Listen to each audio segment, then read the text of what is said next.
So we just started turn two. Everyone's looking at their cards. I'm playing the French. I have not been following what's been going on the rest of the board. All I know is that the Habsburgs attacked me there and took that territory, and we're also competing. Oh yeah, Bordeaux, and then we're also both positioning for Metz. And then meanwhile, the English have taken Scotland. He made a verbal agreement to not attack the French, but we'll see what happens. Yeah.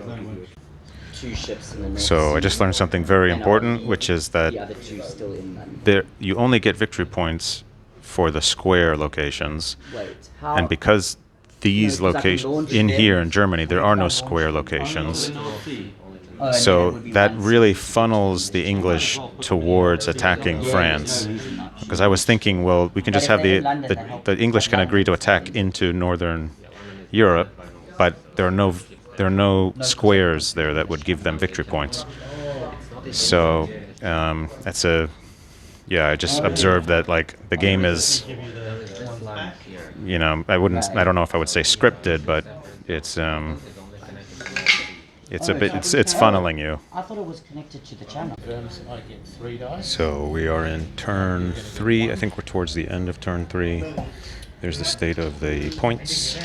My blue French are underneath the purple counter there, the papacy.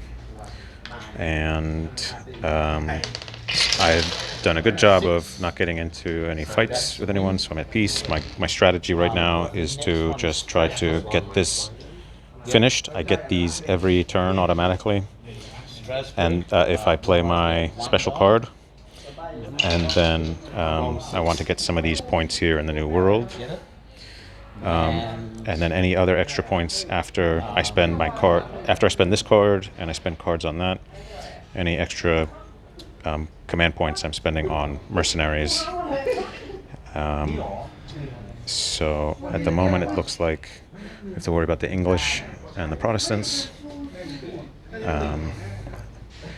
Now this is a card. I get to keep one card every turn, and because I have this particular card, it affects the particular strategy. There are 2 cards like this in the game, and so because there are only 2 cards like this and I have one of them and I'm just holding on to it, that has affected the strategy that I've adopted.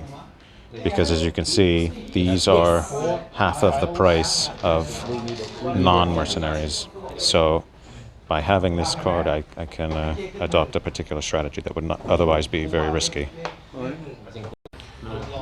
Something I have learned about, or noticed, I think I've noticed about mercenaries, is that they may be better for defense, because one of the cards, the other card that can cancel them, is only used in combat. What was the reason? I don't remember why. I think my thinking was that if you're going to go out in a particular direction, the odds that the particular person you choose to go after will have that card is well, I don't remember why. I have to think about that. So we are towards the beginning of turn 4. Looks like the English are very close to winning on victory points. So I've been discussing as the French with the Habsburgs about what we can do to prevent that. So figuring out what's going to happen. We are, let's say, midway through turn 4, and the big question now is how close are the Protestants to winning? I'm not familiar with how the Protestants play and how their victory points work. I did see this graph here that shows, based on how many places have become Protestant, how many points he gets. And to me, when I look at that, it seems like he still needs to go quite a bit further. But it's not clear to us, me or the English player. To me, it looks like the English player is maybe a bit closer. But if I look at the way he scores points, he can get 3 more victory points from his wives, and he said that he has to use his main card to do that, and then that's not going to bring him to 25. So it seems like at some point he's going to have to choose between spending points on this stuff, which, if I'm understanding it correctly, it's going to be difficult to get these remaining points just based on how the odds work out. So it seems like the game is going to push us into a situation where we're going to have to be fighting with each other for those last VPs to get over to the 25 level. So it seems like the strategy here is you want to get as close as you can to 25, and then just explode across, in one turn or one impulse. Maybe one turn before anyone can react to you. So that's kind of my understanding of how this is going to work. So we just finished the game on turn 4. At the end of turn 4, the English won by circumnavigating the globe, pushing them over to 25 victory points. Actually, they finished on 27. 27, sure. And my impression of the game has been that we were all kind of mostly doing our own thing, with maybe a little bit of, well, I don't know about the Catholics in the Protestants. They were fighting pretty hard, but as the French, I was mostly keeping to myself, accumulating victory points with the chateaus and a little bit with the exploration, and just building up my army. And I was at a position where I just needed to capture, I think it was like 2 or 3 more victory points.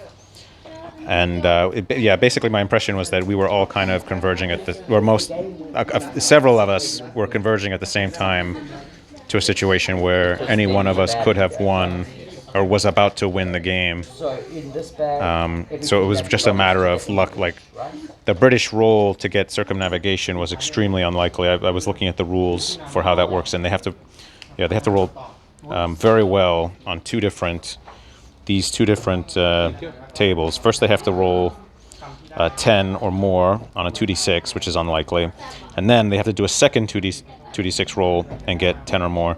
So, very unlikely. Did it both times because of the +1. Yeah. Even that one, I just got it. Yeah. So this felt a little. No, I don't know. Yeah. Yeah, it's interesting. I'm curious to see, like, across multiple games, how differently things play out. I guess. Quite differently. Really. Yeah. There's a lot of replayability in this game. Because also, I mean, if you'd failed some rolls, I don't get these points. If I get kicked out of Calais.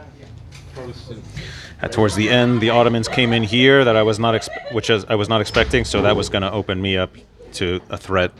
It was just kind of a race, because my plan was, on the next turn, I was going to declare war against the Habsburgs and try to race to capture enough key locations to cross the threshold to 25 victory points. But just because the English won that roll, I didn't have the chance. Yeah.